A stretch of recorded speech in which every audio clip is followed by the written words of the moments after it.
Episode 104, the Podcast Movement Show. Today, it's part 2 of 2, where I share my takeaways and overall experience after attending my first podcast movement conference, and you are listening to episode number 104 of Mike Murphy Unplugged. Learn, create, move forward. I am your host, Mike Murphy. I'm a one-man band. I'm a technology junkie. I love helping people figure things out, and I am really excited to be here with you today. The goal of Mike Murphy Unplugged, it's to help you learn what you need to know in order to create online content so you can move forward in business and in life. So welcome to this episode 104, the Podcast Movement Show, where today is part 2 of 2, in which I will share the highlights and lessons learned from my first, but definitely not last, podcast movement, which I attended in Anaheim, California, August 22nd through the 26th, 2017. Today's episode is going to cover the breakdown of Podcast Movement 2017. What were the highlights for me? Did I meet the expectations and goals that I shared in episode 103? What did I learn and take away from the event? And what are my plans to implement what I learned? Before I go through the play-by-play, let me summarize and say that I had an incredible time. I hung out and met some amazing people, and it was worth every penny. I will absolutely be back for Podcast Movement 2018. Okay, onward. The breakdown of Podcast Movement 2017. So the 4th annual Podcast Movement took place in the Convention Center Marriott in Anaheim, California. Walking distance to Disneyland with sunshine and palm trees everywhere, and I'm told there were over 2,000 attendees for the conference. Not bad. There were sessions and workshops and roundtable discussions that covered a variety of topics for beginners to advanced podcasters and content creators, and like most conferences, the hardest thing is deciding which session to attend.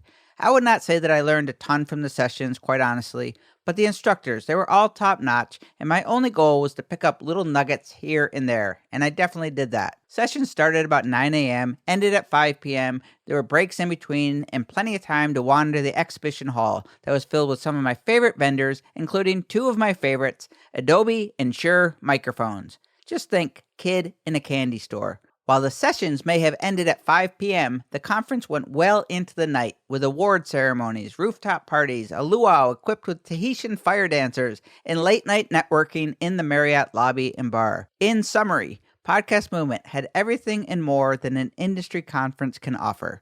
Educational sessions and workshops, networking opportunities and parties, and vendors showing off the latest and greatest toys, and lots of free swag and t-shirts, etc. Podcast Movement gets an overall thumbs up approval from me. Was it perfect? No, but it was definitely worth it. What were the highlights for me? Number 1, people. Meeting new people, connecting with familiar faces, or those that I considered online friends that I got to meet in person for the first time. My priority was building and strengthening relationships with like-minded creators and podcasters, and I think I did that. So that was easily the biggest highlight of the event for me. Events and conferences, they are not easy for me.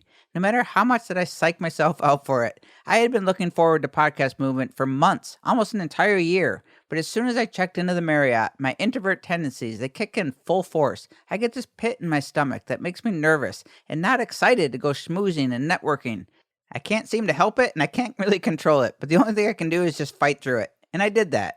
Fortunately, I'm headstrong. I'm determined to give it my all, so that's what I did.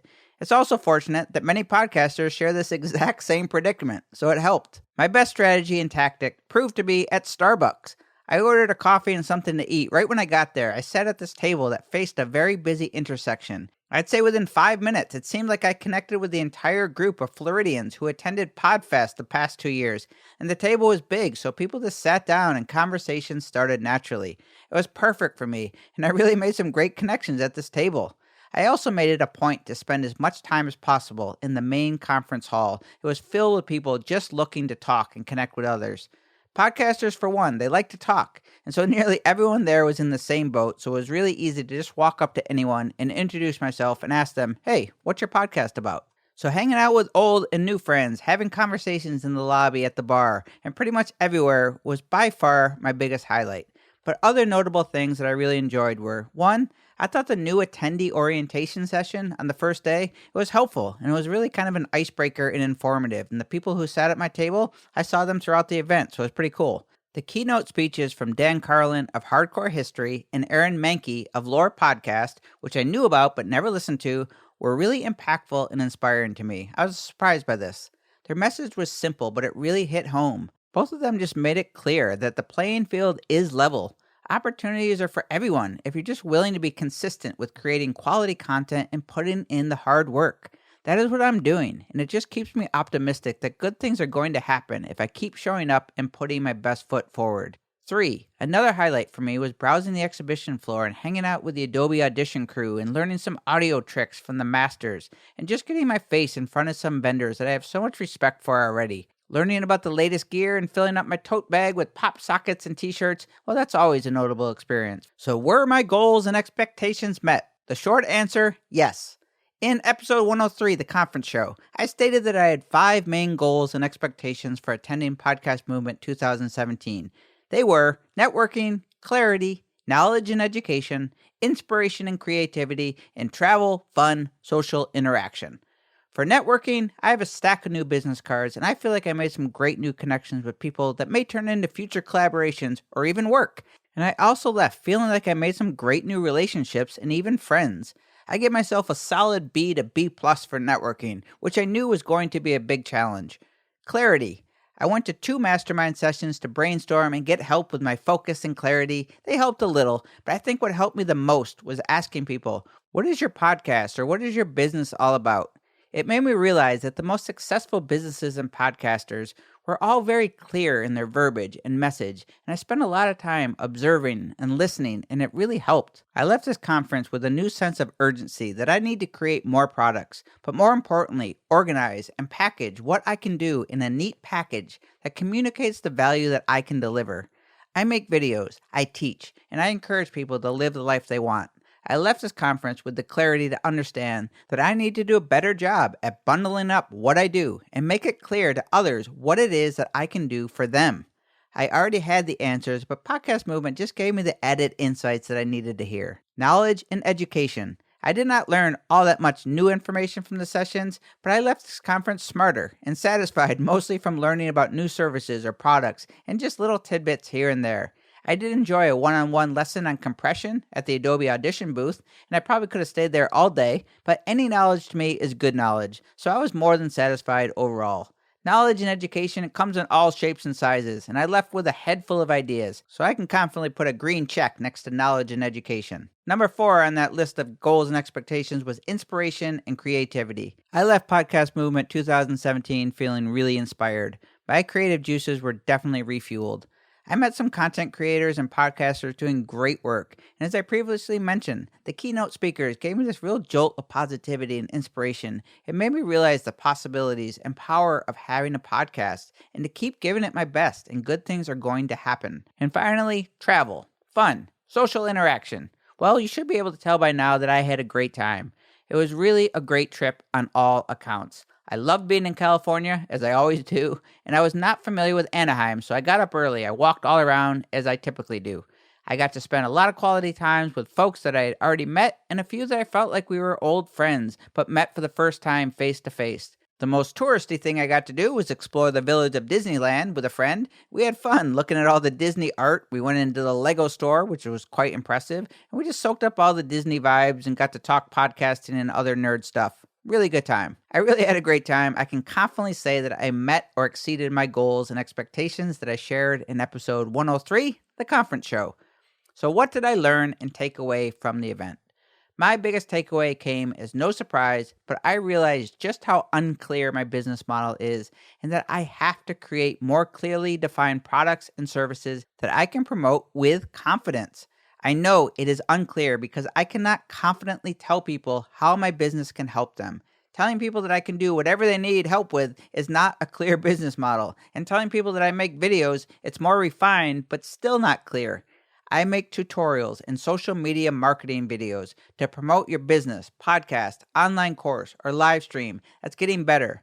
Now I need to explain it with examples that solve a problem that people have. The truth of the matter is that my business is currently a hobby. It has no revenue model in place. I have to fix this immediately, or I am not going to stay in business for long. Being at a conference surrounded by people actually selling products and services that is making them a sustainable living lit a fire under me. I count that as a major takeaway. So how am I going to implement what I learned from Podcast Movement 2017? While most people attend conferences, they take a lot of notes, they get really excited for all the new things they want to do for their business, but then the energy wanes and it's back to the grind and routines of old. So what are my priority action plans to apply what I learned and realized from attending Podcast Movement? There are two that I want to tackle as soon as possible. The first is to fix my Hire Mike page on my website and get rid of anything that is no longer relevant and add examples of my videos and tutorials that I want to sell to businesses and brands. I want to simplify and make it easier for people to understand what I do, what I specialize, so they can hire me with clear understanding of what value I bring to them. I make tutorial and how-to videos for businesses and content creators. I make promo videos for use on social media channels, and I also offer one-on-one problem solving and advice sessions on Skype. Action 2. Make at least one digital course for sale, soon, as in immediately. This is the albatross around my neck. For someone who creates as much content as me, I cannot tell you why I struggle so much with making classes for sale, but I do. I need to make a course and a digital product that I can sell, and that I'm really beating myself up over this, but I just can't seem to dedicate the time to get them made. It is a priority and one that is really heavy on my mind. I have a site built for my classes. It is time to fill it and start generating revenue 24/7. Okay, I know what must be done, so let's wrap up episode 104 on Podcast Movement 2017. Was the $2,000 investment worth it? Absolutely. The highlights for me, hanging out with people that I can now call friends and meeting new people that hopefully become friends or colleagues. Were my goals and expectations met? 100%. I networked my face off and met some awesome folks. Being around smarter and more successful people gave me the clarity on my business goals. I came back smarter than when I left. The keynote speakers and overall good vibes left me inspired and refueled my creative tank. And I had a blast in California and felt more like a vacation than a work thing. So my biggest takeaway from the event was that I have a long way to go, but I know that I have more than what it takes to build this business the way that I want it, but the only one that's going to make that happen is me. Will I be at Podcast Movement in Philadelphia in 2017? Without a doubt. And that is going to do it for today. If you have questions, comments, feedback, or advice for me, you can direct message me on Instagram or Facebook, or shoot me an email at mike@mikemurphy.co. Also, if you have not already done so, please sign up for my email mailing list at mikemurphy.co/newsletter.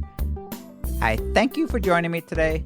I hope you join my one-man band, and together we can learn, create, and move forward. Cheers.